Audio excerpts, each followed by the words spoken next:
Hi, it's Palo Santo time. I said in my other video how important rituals are. It's important to give yourself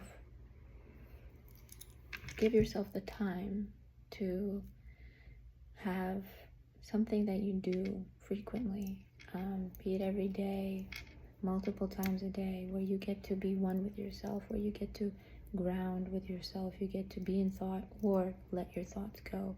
You know, it could be meditation, it could be lighting Palo Santo, lighting a candle, doing your nails, brushing your hair, something that you do repeatedly to where it's almost mechanical, like your body's used to it and your mind knows to calm down.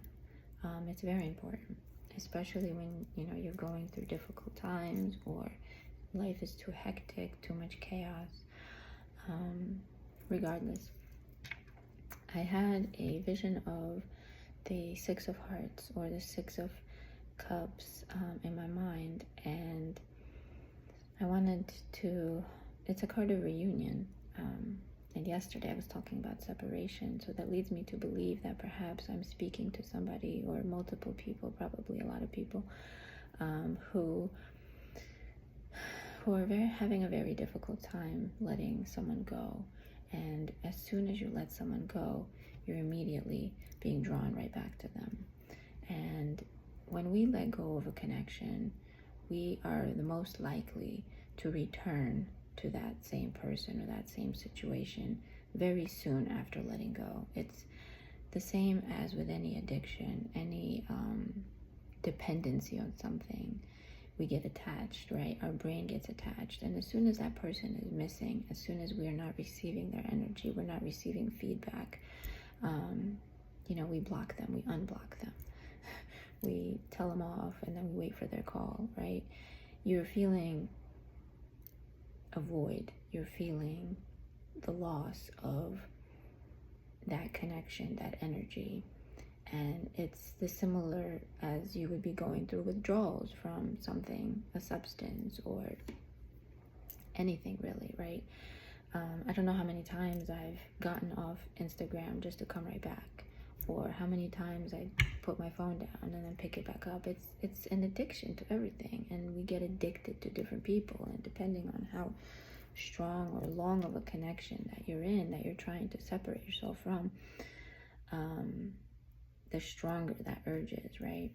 And the more difficult it is to fully separate yourself from somebody. And I think that once you make a decision, a cognitive decision to walk away from something, you have to make sure that you are able to give yourself the space and the time to allow your brain to kind of clear the cache, to clear your history, to be able to put that person, that connection, those feelings that you had on a shelf, right? And when you're ready, you can take that person's, that energy and look at it, right? Pick it up from the shelf and look at it from a distance, from a separate point of view, and really be the judge logically of whether you were right for that person, if that person was right for you, if the connection was healthy, if perhaps there was a misunderstanding that could be fixed, that should be fixed, or if you really made the right choice to leave. But you cannot do that unless you give yourself the time and space, right? Because as soon as you are, while you're in the process of withdrawals, that's when you want that person back the most. That's when you're missing them. You're missing doing things together. You're looking at things that remind you of them, right? And so you have to clear your mind, right? You have to separate yourself and let it go. And it's very difficult, and I understand, and trust me, I know. And I think what helps the most is finding healthy replacements that you can focus on. Like, for instance, people who are trying to let go of an addiction, a lot of them find themselves starting to get into fitness, starting to go to the gym, picking up a class, because it gives their brain the dopamine that it's looking for, right? And it's the same thing with people. You don't want to substitute it with something that's unhealthy. I don't think it's good to, go to a plastic surgeon and start redoing your whole self, to get a glow up. I don't think it's healthy to go to the club and, go home with the first person that you meet. That's very unhealthy. I don't think it's healthy to, go crazy shopping and, trying to kind of take on to another addiction. But healthy things like picking up a class, going to the gym, doing something fitness, giving yourself a ritual to where your mind feels at ease. You're doing something physical, picking up a dance class, a yoga class, learning a new language, learning a new instrument, something where your mind is occupied. And it's creating new pathways, neurologically. I mean, I don't know enough, but I know that your brain is capable of so much, right? But it's also responsible for a lot of our setbacks when it comes to trying to get over something, trying to heal, trying to disconnect, because it's yearning for its shortcuts in feeling good, right? And that's when you really have to put in the most effort, because at some point, once your brain kind of rewires itself, right, it fills in the blanks with other interests. I think group classes where other people are present are very helpful, because it's not that you're making new friends, although that's also very healthy, or trying to go into a new relationship. That's not something that you should be focusing on, but it's allowing you to see the world, right? It's allowing you to smile, laugh with people, to have communication, to maybe connect with someone who could be going through something similar or went through something similar, and you can kind of level with each other, and just feel other people's energy surrounding you.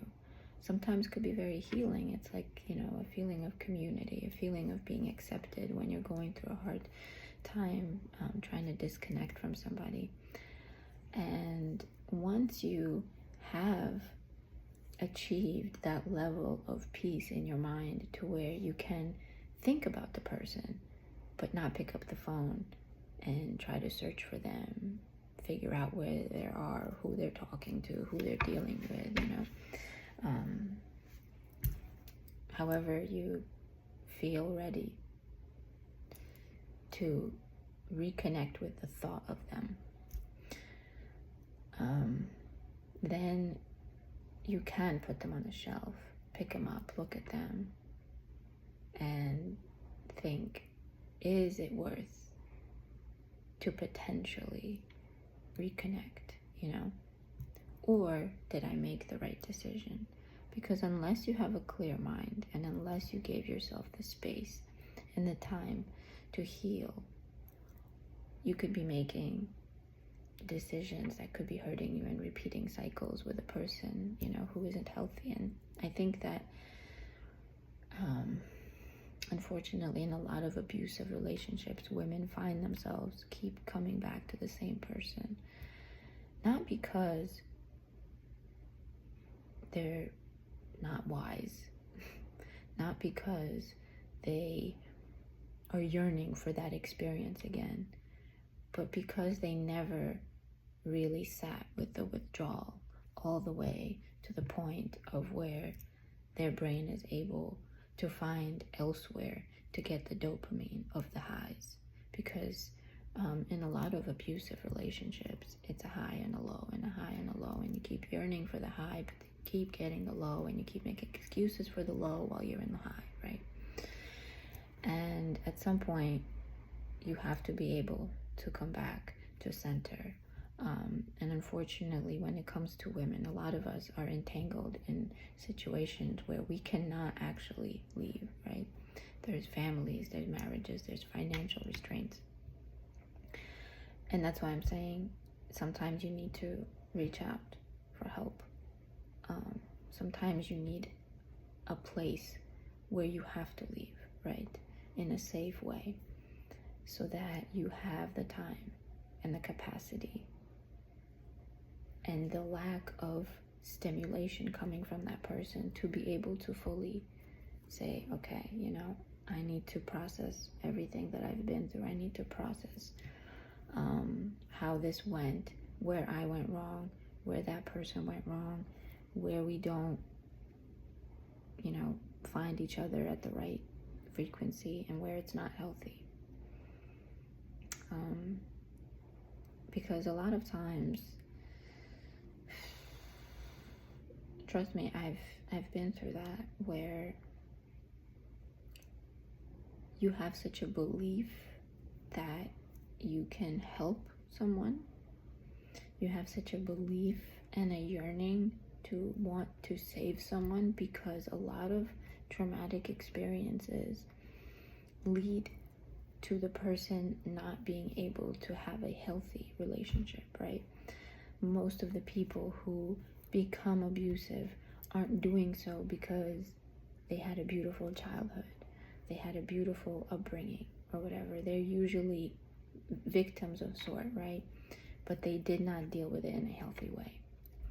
And then the problem is that if you become one of their victims, and I don't mean that in all the way in the sense, but you become the receiver of their pain that they don't know what to do with because they are unable to process it, then you will be continuing that on. And I think we all know that generally. We continue that process, If you have children, the children are watching that. They're remembering it. If you have, future relationships, it's always going to come back, because no one gives themselves the time and the peace and the space to be lonely with yourself, to figure out, to be able to digest what you experienced, who you are, what you need. Because honestly, sometimes it's not them, sometimes it's you, sometimes it's me, sometimes it's people not being on the right page, people not being at the same frequency and trying to have expectations for somebody, and they just cannot be met. A lot of times, a lot of females in today's day and age have a lot of prerequisites for a man. A lot of the standards are set very high, and that's not a bad thing, but some people aren't given the time to meet those standards, right? Not everybody's ready at the beginning.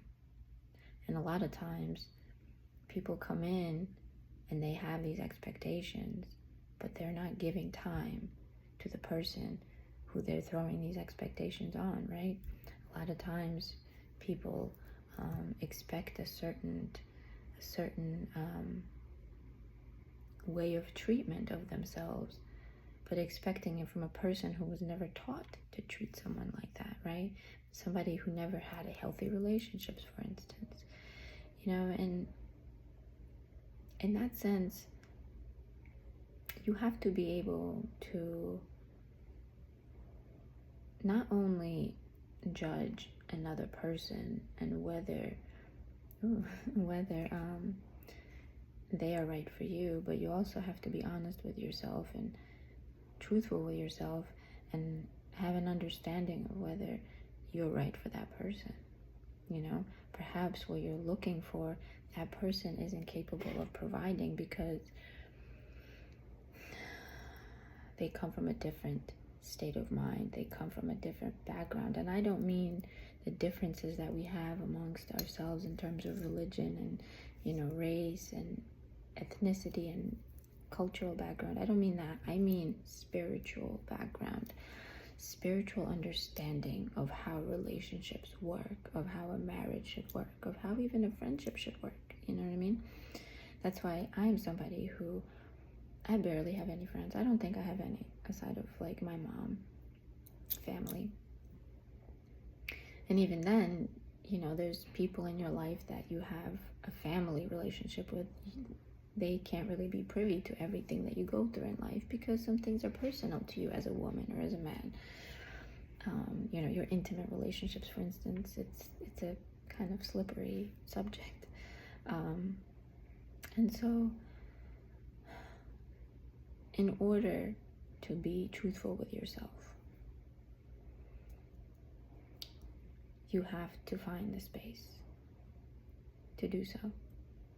You know, start meditating, start doing yoga, start taking walks, start doing workouts by yourself, and maybe sometimes even without music, without tuning out the world, to a different type of chaos. You know, be honest with yourself.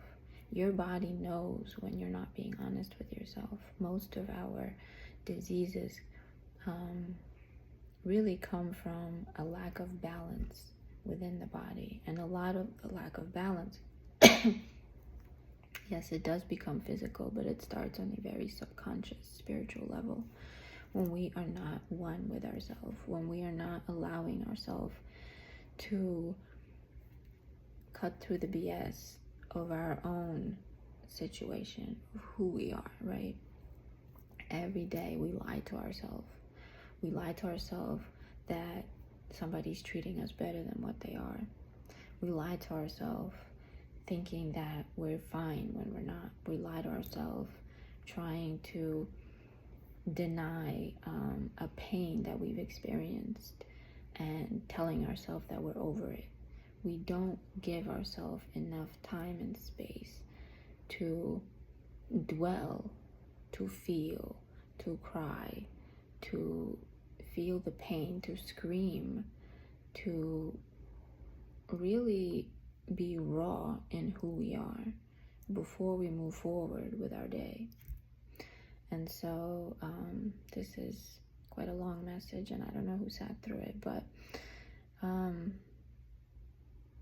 yeah, find yourself little rituals, right? Make some jewelry. I don't know, braid your hair, do something that's repetitive, that allows you to be in sync with yourself.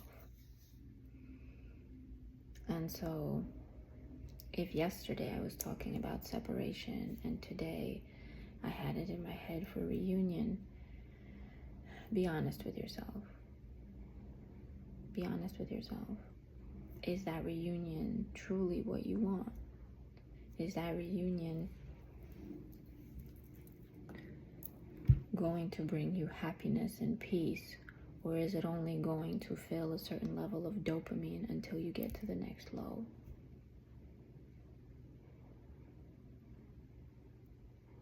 Okay, bye.